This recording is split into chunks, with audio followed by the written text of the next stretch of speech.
Hi friends, இன்றைக்கி மசாலா கடலை எப்படி செய்யலாம் அப்படின்ட்டு பார்க்கலாம். உங்களுக்கு தேவையான அளவு கடலை எடுத்துக்கோங்க. நான் 250 கிராம்ஸ் கடலைக்கே நான் ரேஷியோ சொல்கிறேன். 250 கிராம் கடலை எடுத்திருக்கேன். அதுக்கு 4 டேபிள் ஸ்பூன் கடலை மாவு யூஸ் பண்ணிக்கிறேன்.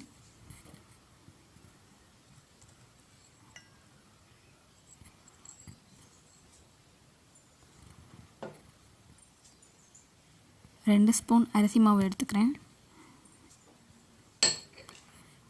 2 ஸ்பூன் கார்ன்ஃப்ளவர் மாவு எடுத்துக்கிறேன்.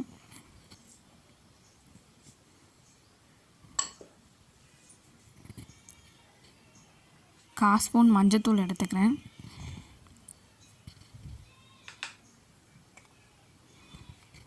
ஒன்றரை ஸ்பூன் மிளகாத்தூள் எடுத்துக்கிறேன்.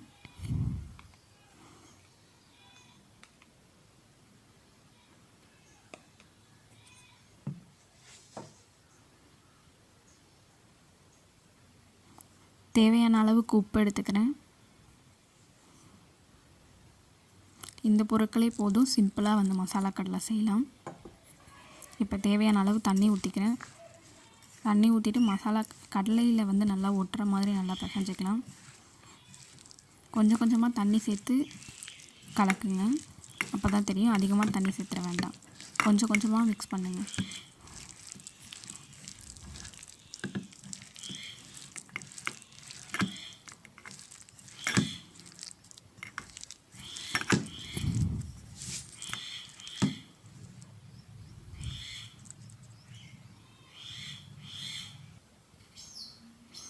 ஓகே, மசாலா கடலையில் நல்லா ஒட்டிடுச்சு.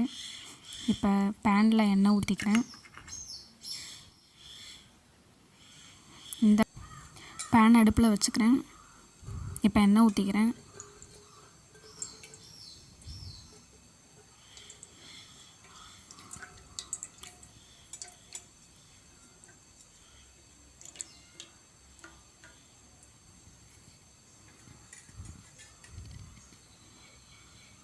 எண்ணெய் நல்லா சூடாகி வரட்டும்.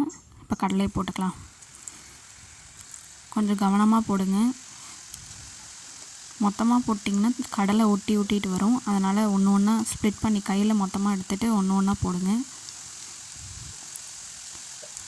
இப்படி போடுறப்ப கையில் எண்ணெய் தெளிக்கவும் சான்ஸ் இருக்குது. கொஞ்சம் பொறுமையாக போடுங்க, கிட்ட வச்சு போடுங்க.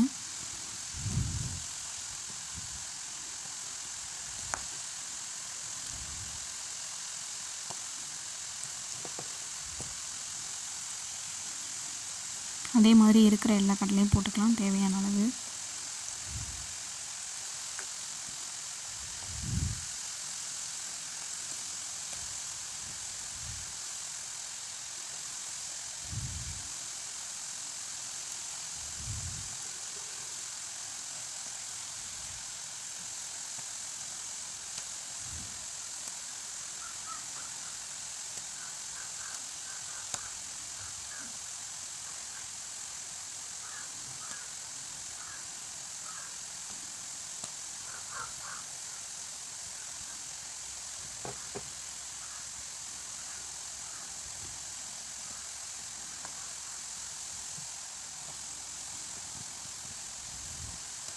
முடிஞ்ச அளவு எல்லா கடலையும் நான் போட்டுட்டேன் ஒரே இதில்.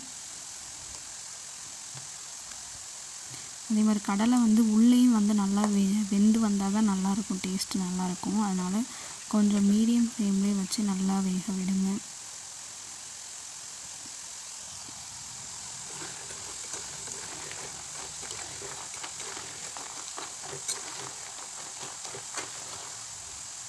ஓகே, இப்போ ரெடி ஆகிடுச்சு, எடுத்துடலாம்.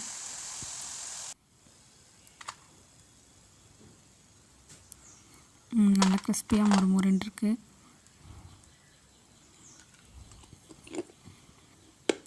மசாலா கடலை ரெடி ஆகிடுச்சு, நல்லாயிருக்கு. இந்த வீடியோ உங்களுக்கு பிடிச்சிருந்தா சப்ஸ்கிரைப் பண்ணிக்கோங்க.